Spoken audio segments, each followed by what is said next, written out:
you guys. Hi, I'm back. I promised that I would finish the story on my online dating experience. Guys, just tuning in, make sure you watch the first one so that you could be updated. Okay, so you guys, I left off where he told me that he never wanted to see me again, and basically he was done with me because I was not able to make it on our date because I ended up helping a woman who was didn't have nowhere to live, and when she got to the place where I was supposed to drop her off at, they didn't have the apartment. I was stuck with her for a minute, and it ended up ruining my date for the night. So let me start off where I left off, which is the phone call was over. Last apartment that she put in an application was approved for the apartment. I was so happy for her. I was so excited. But it was like 7 o'clock p.m. It would be like a 2-hour process, and I was already literally an hour away from home. 2 hours away from the guy that I was supposed to be with. So it was just tragic for me. Like, I was just feeling really, really horrible, but happy for her at the same time. And about a week went past, and he ended up calling me and apologizing to me for being so mean to me on the phone. He asked me to see each other, and I felt so bad. I told him that I wanted to make it up to him, so I decided that I would cook dinner for him. And he was happy about that. We could try to at least talk like grown adults and try to get past the situation, because now we both was kind of upset with each other. He was upset with me for ruining the date, not showing up, and I was upset with him for the way that he talked to me and yelled at me on the phone. He really made me feel really bad because I wasn't really expecting that, because I really, really liked this guy. And at the same time, though I was really mad, I really liked the way I vibe with him, so I wasn't ready to give up not dating him. Especially, I wasn't ready to not find out where I was going to go. I went to the grocery store and I bought some vegetables, I bought some potatoes, all my seasonings that I was going to use for the fish, and I packed up my grill. I packed up everything that I would need because I knew he was a single man, and I didn't want to get to his place and he didn't have everything that I needed to cook this dinner. So I was really excited about it. When I showed up, he ran downstairs to the car. He was very excited to see me. He gave me a really, really long hug, and it was just really nice. And he helped me with everything that I bought. He says, "Oh my God, did you bring the whole kitchen?" And I was like, sort of, kind of, I did. I just want to make sure I have everything I needed to make this special meal for you. So, as I was cooking, he just played some music. We was talking. He was helping me clean the fish, helping me peel the potatoes. I put everything on the grill. It was just really, he said, really nice. "Oh my gosh, Spirit, I can't wait to eat," because it just smells so good while the food was cooking. And we were just talking about how much we vibe and how much we really like each other. So I was really excited about starting a new relationship with someone that I like. It just was so easy to like. I felt like, okay, we squashed everything, we talked about everything, and he explained to me how he felt, and that he just feel like I put someone before him, and that I didn't take him feel like he wasn't important to me. I explained to him about what happened to this woman, and he says, "Well, if it was me, I wouldn't have gave her a ride. I would have told her I had a date, and that has nothing to do with me." I said, "Well, she was stranded," and I really felt bad. And he says, "Well, we're two different people, because I don't get involved with people's business. You can't save everybody. You can't just be helping strangers. That's just stupid. That don't make any sense. I would never just put my life on hold for a stranger or someone I don't know. I'll never just give people a ride that I don't know." He said he's in trouble. He figured out what he needs to do for himself. He don't expect strangers to help him. And I told him, I got it. I get how he felt and what he was saying, but I'm just not that kind of person. If God put me in that position where I need to help someone and that I really can help them, most likely I probably will. "Spirit, I don't like that. I don't like that. You're going to have me worried about you." And I said, "Well, it's not like it happens every day or all the time. It just happened that particular day." He says, "Well, as we move forward, I want to know, if you're going to, make sure you do everything possible to make sure we together come first. And if we got something planned, you know, anyone else is just not important. And I told him, I said, well, the thing is with life, you just don't know what's going to happen. I'm not going to make a promise, but I will try. That's what I told him, that I would try, because I kind of really liked it, the guy. But as he was talking to me, it was like a downer Debbie at that moment, because I felt like that we're really different in the area of compassion for other people. He doesn't have compassion for other people where I do.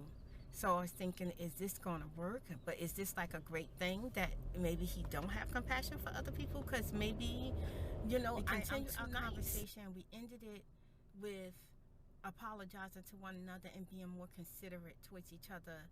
Explanation if something was to take place, so that, you know, we won't get to the point where we're not really trying to get to know each other. I continue cooking. The food smells so good. Oh my God, it smells so good. And he came in the kitchen and he started kind of pinching off of the food. Really mention it. You know, as you get to know a person, I'm not one of those that tell you every single thing. I was kind of happy that he was enjoying the little bits of food that he was eating, getting excited about the food being done. And then, you know, once the food, everything was done, I told him to go ahead and wash his hands and everything, and I'll go ahead and set the table. So, no, I'm going to help you with the table. And I said, okay, that'd be great. So he started setting the table, and as we were setting the table, he brought up the subject again. Ain't nobody going to be putting me second. Ain't nobody going to be treating me like I'm not important. So I kind of looked up, and I was like, what are you talking about? Saying, well, I closed my business early so that I can treat you good, so that I can be there for you.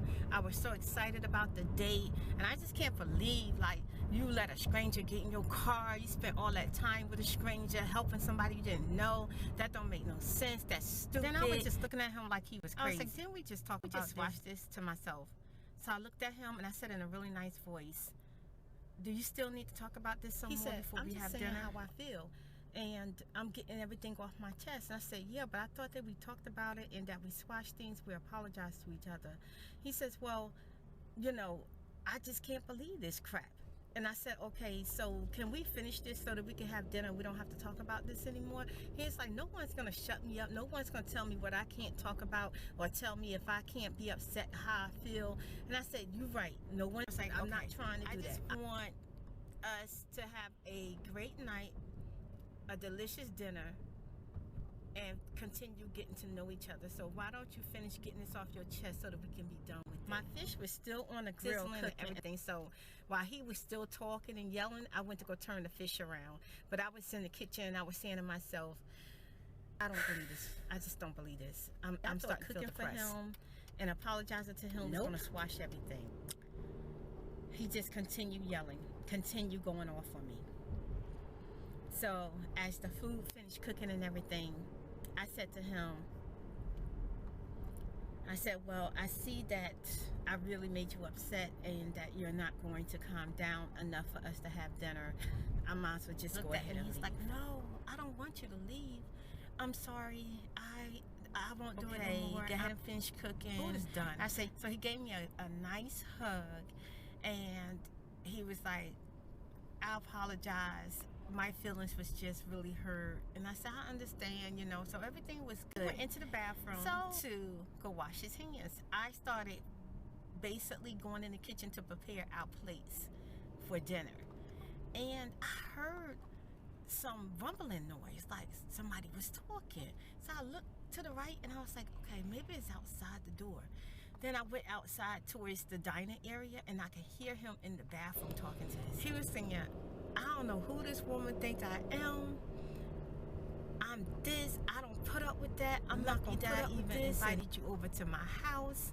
He was just saying all kind of little mean stuff, and I could hear him.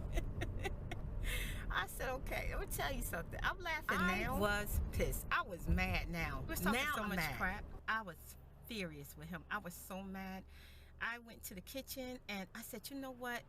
No matter what I say or do, and I don't even know him that well to even put up with this. If he can't accept my apology and forgive me for missing our date, I'm going to go ahead and move forward. So you know what I did? My food. I put the fish in a bowl. I scraped all the potatoes out the pot. I put the vegetables in another bowl. The grill was still kind of hot, so I took it put it in the sink and ran cold water on it. I started moving everything towards the door. Now I move slow. I was moving so fast that day. I was packing everything up in my towels, my bags, whatever I could. I packed through all that food together. I started going out the door, taking everything to my car. He was still in the bathroom when I came back to get some more stuff to put in my car. And all of a sudden, I see him walking behind me. He was like, Spirit, what are you doing? What's going on? I said, I'm leaving. What? You leaving? What are you doing? You packed up the food? You packed up hot food? I said, yes, I did. I packed up my food. He said, I thought we was going to eat dinner. I said, yeah, I thought we was going to eat dinner too. He said, wait a minute. Don't take the food. Don't leave. Don't leave. I said, no. I told you I didn't want to discuss it anymore. We already apologized to each other. I heard you in the bathroom rumbling to yourself. I'm just not going to stand for this. I'm leaving. He started yelling outside, and he was like, I don't believe this. I never had this happen to me before. How you come to my house and cook dinner for me, and just because I don't agree with you, you pack up the food and you leave? That's right. I'm packing up my food. And he was saying, oh my God, are you serious? I said, yes, I'm serious. I got in my car, and he grabbed onto the windows, and he's like, okay, listen. I'm hungry, Spirit, okay? And that food tastes good, and I really enjoy your company. Please don't leave. This time, I promise, I won't say anything else. I won't bring it up. I was like, no, it's too late. I already packed up the food. So I was like, roll up my window because I'm pull off, so I don't want your hand getting caught in the window. So he moved away from the car, and he was just standing there like this. He was just standing there like, what? Is she serious? Man, I drove off so fast. It was like, street around the corner. I was gone. Do you hear me? My car smells so good. The food smells so good. So I called my daughter on my way home, and I said, hey, tell you about what just happened. So I told her everything from detail to detail what went down, and she was like, oh man, Mom, I feel so bad. It's okay. I said, yeah, I feel bad too, because I really thought I finally met someone. Because at the time, I really just didn't want to be single anymore. I really just wanted adult company, someone that I could really enjoy being around, someone I could talk to, someone could be a best friend. I really wanted that, so I was really excited about getting to know him. I come through the door, and I'm thinking my children gonna be there to console me, and my son comes out to the car. He's like, Mom, you okay? You okay? I said, yeah. He said, you been crying? I said, no, I ain't been crying. He said, okay, well, let me help you get everything out the car. And I said, okay. And he was like, just take your time getting out the car and everything. So I took my time getting out the car, and I get in the house. I'm all sad, and I get in there. I'm thinking they're gonna be at the door waiting to hug me. They in there smacking their lips, popping their teeth, eating up all the food. They said, wow, they're like, Mom, this food is good. No garlic fish on the grill. This food is so delicious. They was just tearing up the food, and I was just like, okay. I didn't even ask me what I was gonna do with the food. I haven't even ate yet. They ain't leave me no fish, no potatoes, nothing. I was standing there so sad looking at them eat up the food. They tore the food up, and then I said, well, at least the food didn't go to waste. He called me over and over again. I had to end up blocking his number. He left me long texts trying to apologize to me. Even though I vibed with him and I liked him, I'm the type of person that once we discuss something and we apologize to each other, I expect it to be over with. And then if you still need to discuss it, we'll find an appropriate time to discuss it. But I'm not the type of person that likes to argue and be in situations where I get so upset, because especially having anxiety, you know, for me, it's just not a good idea to get to be arguing with anybody. Oh my God, because I would start crying. And you would think that I'm crying because I'm sad. No, I'm crying because I'm doing everything I can not to whoop your. That's my anxiety. He was the type of man I end up. I can't be dealing with someone who can't keep me calm. Bring out the worst in me. I can't. Hope you enjoyed my dating horrible story. And I wish better luck for those out there who's trying the online dating thing. Like, comment, and subscribe my videos so that I can come back for more for you guys.